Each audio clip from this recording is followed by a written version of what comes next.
Why so many F1 legends clashed with Nelson Piquet? He won 3 Formula One World Championships. He beat Niki Lauda. He outran Alain Prost. He went door-to-door with Ayrton Senna. By any measure, Nelson Piquet belongs in the conversation with the greatest drivers who ever lived. And yet, ask almost anyone who raced alongside him, and you'll hear the same thing. Difficult, ruthless, dangerous off the track, not just on it. Senna called him a coward. Mansell's wife was brought to tears. His own teammate threatened to walk. And the stories from inside the paddock, the mind games, the sabotage allegations, the psychological warfare, read less like motorsport history and more like a war memoir. Because in the golden age of Formula One, Nelson Piquet didn't just drive to win. It's raining very heavily. For sure, if you start the race now, after one lap, we'll be finished the race. If he's the one to start and say start, and after you stop... He drove to destroy his rivals from the inside out. To understand the clashes, you have to understand the man. Nelson Piquet Sotomayor was born in 1952 in Rio de Janeiro, Brazil. His family was wealthy, educated, politically connected. His father was the Brazilian Minister of Health. Racing wasn't a career of necessity for Piquet. It was rebellion. His father forbade it. So Nelson competed under his mother's surname to avoid detection, eventually making it to Formula 3 in Europe, then Formula 1 in 1978. He was immediately fast, not in a showy, crowd-pleasing way, but in a calculating, surgical way. Piquet was an analyst before the word was fashionable in motorsport. He studied setups obsessively, understood tire behavior, and had a mechanical intuition that engineers respected deeply. By 1981, he had his first world championship with Brabham. By 1983, his second. But even before his career reached its peak, the world got a preview of exactly what kind of competitor Nelson Piquet was. It was 1982. German Grand Prix. Piquet had been taken out of the race by a backmarker, a Chilean driver named Eliseo Salazar. What happened next was broadcast live to millions of viewers around the world. Piquet climbed out of his car, walked up to Salazar, and started punching and kicking him. Right there. On the track. In front of the cameras. No hesitation, no restraint. It was shocking. It was embarrassing for the sport. And in hindsight, it was a perfect introduction to who Nelson Piquet really was when competition pushed him to his limit. A man whose instinct was always to attack by any means necessary. No rivalry defines Piquet's career or his reputation more than his relationship with Ayrton Senna. The two were compatriots, both Brazilians in a sport dominated by Europeans. You might expect some solidarity. Instead, they became one of the bitterest rivalries the sport has ever produced. It started on track. Piquet was fast. Senna was faster, or at least more willing to die proving it. Their wheel-to-wheel battles at places like Monaco and Spa were legendary, but the venom went far deeper than racing. Piquet attacked Senna publicly and personally.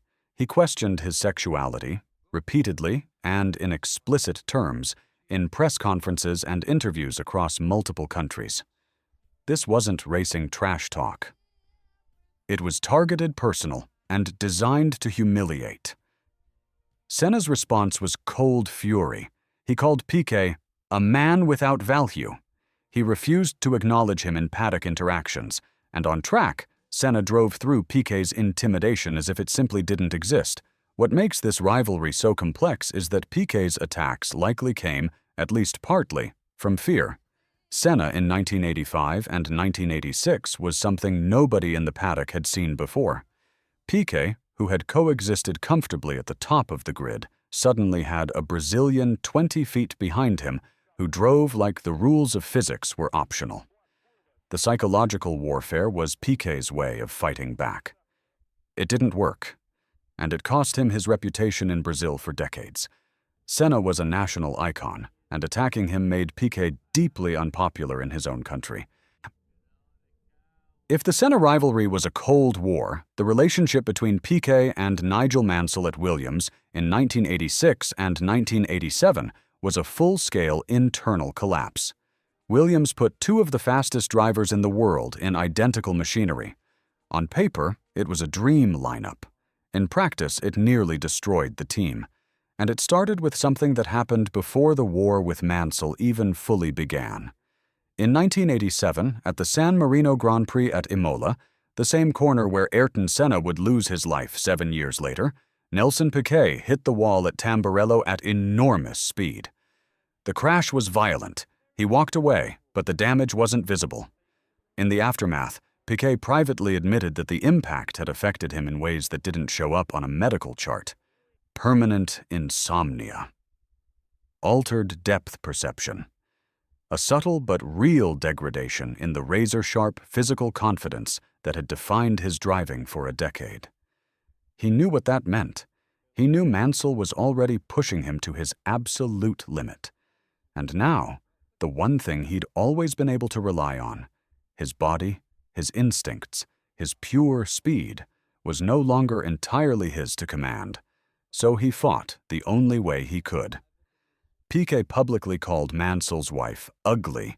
He called Mansell himself an idiot and questioned his intelligence repeatedly. He told a Brazilian journalist that Mansell was the only driver in Formula One more popular with the public than with other drivers, and the way he said it left no room for misunderstanding. Roseanne Mansell was reportedly brought to tears on multiple occasions by things said in and around the paddock.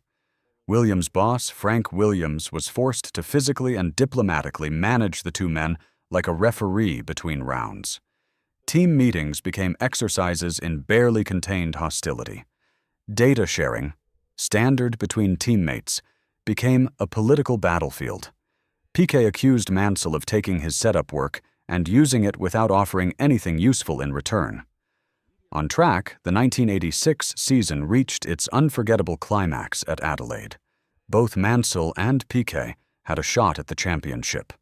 Both lost it.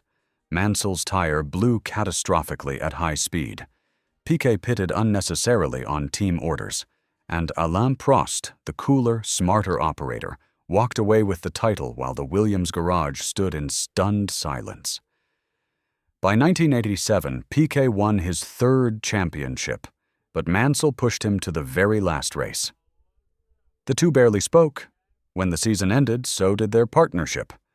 Before Williams, there was Brabham, and a different kind of conflict. Piquet's years at Brabham under Bernie Ecclestone were formative, and they revealed a pattern that would define his entire career. Piquet wasn't chaotic. He wasn't randomly difficult. He was strategic. The conflict he generated never happened by accident. It served a purpose. Cultivate relationships with engineers. Control the flow of technical information. Keep every rival, including teammates, slightly off balance. Make the team structure revolve around you. It is almost Machiavellian. And in the shark-infested politics of 1980s Formula One, it worked. The question is why a driver of his ability needed it at all. And here is where the deeper truth lives. The psychological warfare wasn't just a personality trait. For much of his career, it was a calculated strategy. And after the Imola crash in 1987, it became something more urgent than that. It became a necessity. Piquet was racing in one of the most competitive eras in Formula One history. Against Senna, who drove like a man possessed. Against Prost, who was clinically brilliant and politically untouchable. Against Mansell, who had the crowd on his side and raw pace to match. In that environment, with his physical edge compromised and his rivals circling, psychological warfare wasn't a flaw. It was a weapon. Several people who knew Piquet personally have described a man who was genuinely warm, funny, and generous in private. Entirely different from the figure who appeared in public. The provocations, the cruelty, the verbal grenades, they were, at least in part, a performance. An armor. But armor can cause real damage when it hits someone.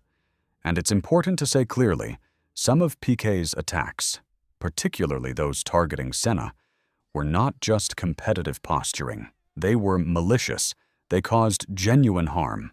Framing them purely as cultural context or competitive strategy would be letting him off far too easily.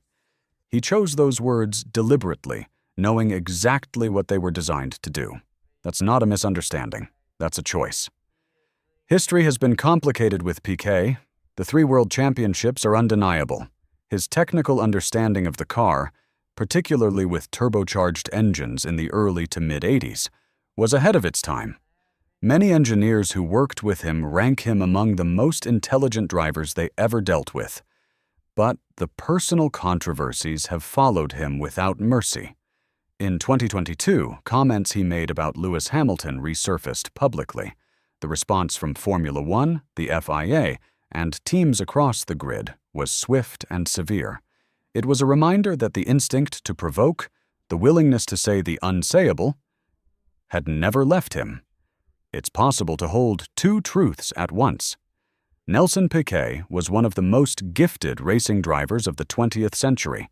His racecraft, strategy, and mechanical empathy put him in genuine contention for the greatest of his era. And he was also, by the testimony of nearly everyone who competed alongside him, a man capable of real cruelty, strategic in his damage, deliberate in his provocation, and willing to cross lines that most competitors, even in that brutal era, chose not to cross. The clashes with Senna, Mansell, and others weren't random. They were the inevitable collision between a fiercely competitive man and a sport where the margins between champions are razor-thin, and where some men, when they feel that margin slipping, will use every tool available, including ones they have no business using. 3 world championships. Decades of controversy, a career that still sparks debate 40 years later. That is Nelson Piquet. Love him or hate him, and most people in the paddock did one or the other. He was never irrelevant. And in a sport where irrelevance is the real death, maybe that was always the point. If you want to go deeper on the great rivalries of 1980s Formula One, the Senna-Prost battle is waiting. The link is right above you. Subscribe if you haven't already. We cover the stories behind the story in motorsport every single week. See you in the next one.